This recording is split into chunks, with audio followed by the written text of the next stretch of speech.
ವೀಕ್ಷಕರೇ, ನೀವು ನೋಡ್ತಾ ಇದ್ದೀರಾ ಬಿಕೆ ನ್ಯೂಸ್ ಕನ್ನಡ. ನಾನು ರೋಹಿಣಿ ತೊಡ್ಮನಿ. ಜಮಖಂಡಿ ನಗರದ ಎಚಿ ದೇಸಾಯಿ ವೃತ್ತದಲ್ಲಿ ಎಬಿವಿಪಿ ವಿದ್ಯಾರ್ಥಿಗಳಿಂದ ಮಾನವ ಸರಪಳಿ ನಿರ್ಮಿಸಿ ಪ್ರತಿಭಟನೆ. ವಿದ್ಯಾರ್ಥಿ ವೇತನ ಹಾಗೂ ಹಾಸ್ಟೆಲ್ ಸಮಸ್ಯೆಗಳನ್ನು ಸರಿಪಡಿಸುವಂತೆ ಆಗ್ರಹಿಸಿ ಅಖಿಲ ಭಾರತೀಯ ವಿದ್ಯಾರ್ಥಿ ಪರಿಷತ್ ತಾಲೂಕು ಘಟಕ ವಿದ್ಯಾರ್ಥಿಗಳು ರಾಜ್ಯ ಸರ್ಕಾರದ ವಿರುದ್ಧ ಕೆಲವು ಸಮಯ ಮಾನವ ಸರಪಳಿ ನಿರ್ಮಿಸಿ ಪ್ರತಿಭಟಿಸಿ ತಹಶೀಲ್ದಾರ್ 2 ಗ್ರೇಡ್ ರವರಿಗೆ ಮನವಿ ಸಲ್ಲಿಸಿದರು. ಈ ವೇಳೆ ಎಬಿವಿಪಿ ತಾಲೂಕು ಸಂಚಾಲಕ ಪುಂಡ್ಲಿಕ್ ಪೂಜಾರಿ ಮಾತನಾಡಿ, ಒಂದು ದೇಶ ಹಾಗೂ ರಾಜ್ಯ ಅಭಿವೃದ್ಧಿಯಾಗಬೇಕೆಂದರೆ ಅಲ್ಲಿನ ಶಿಕ್ಷಣ ವ್ಯವಸ್ಥೆಗೆ ಬೇಕಾಗಿರುವ ಮೂಲಭೂತ ಸೌಲಭ್ಯಗಳು ವಿದ್ಯಾರ್ಥಿಗಳಿಗೆ ಒದಗಿಸುವುದು ಸರ್ಕಾರಗಳ ಆದ್ಯ ಕರ್ತವ್ಯ.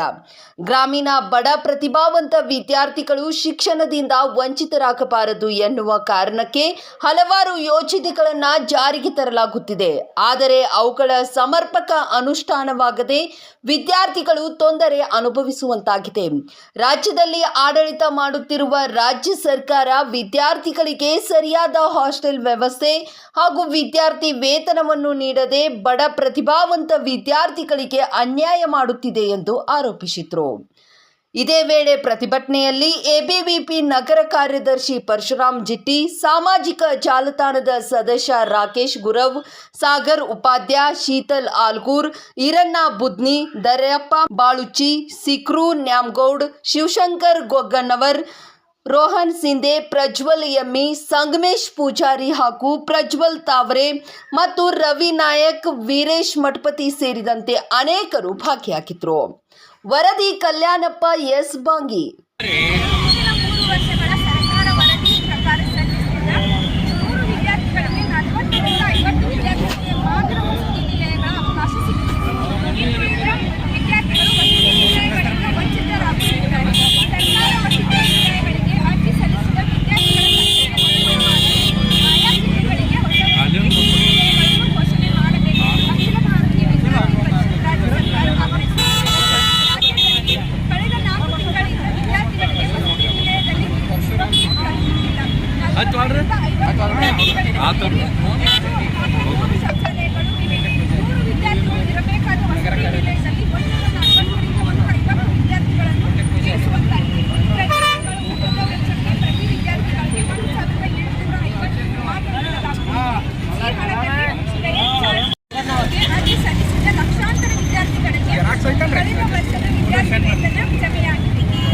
ಜಮೆಯಾಗದೆ ಬಹಳಷ್ಟು ತೊಂದರೆಗಳನ್ನು ಅನುಭವಿಸುತ್ತಿದ್ದಾರೆ.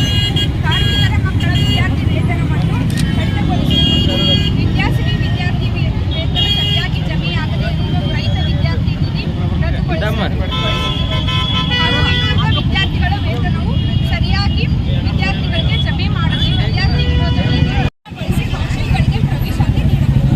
ವಸತಿ ನಿಲಯಗಳ ವಿದ್ಯಾರ್ಥಿಗಳಿಗೆ ಸರ್ಕಾರದಿಂದ ನೀಡುವ ಕಿಟ್ಗಳನ್ನು ತಕ್ಷಣವೇ ಎಲ್ಲ ವಿದ್ಯಾರ್ಥಿಗಳಿಗೆ ನೀಡಬೇಕು. ಪ್ರತಿ ವಿದ್ಯಾರ್ಥಿಗೆ ಹೆಚ್ಚಳ ಮಾಡಬೇಕು. ರಾಜ್ಯಗಳಲ್ಲಿ ಸಮಾಜ ಕಲ್ಯಾಣ, ಹಿಂದುಳಿದ ವರ್ಗ ಹಾಗೂ ಅಲ್ಪಸಂಖ್ಯಾತ ಇಲಾಖೆಯ ಮೌಲ್ಯಗಳ ಸಂಖ್ಯೆಯನ್ನು ಹೆಚ್ಚಳ ಮಾಡಬೇಕು. ಬಾಕಿ ಉಳಿದಿರುವ ಹಿಂದಿನ ವರ್ಷದ ವಿದ್ಯಾರ್ಥಿ ವೇತನವನ್ನು ತಕ್ಷಣ ವಿದ್ಯಾರ್ಥಿಗಳ ಖಾತೆಗೆ ಜಮೆ ಮಾಡಬೇಕು. ಧನ್ಯವಾದ. ಮತ್ತಷ್ಟು ಸುದ್ದಿಗಾಗಿ ನೋಡ್ತಾ ಇರಿ ಬಿಕೆ ನ್ಯೂಸ್ ಕನ್ನಡ.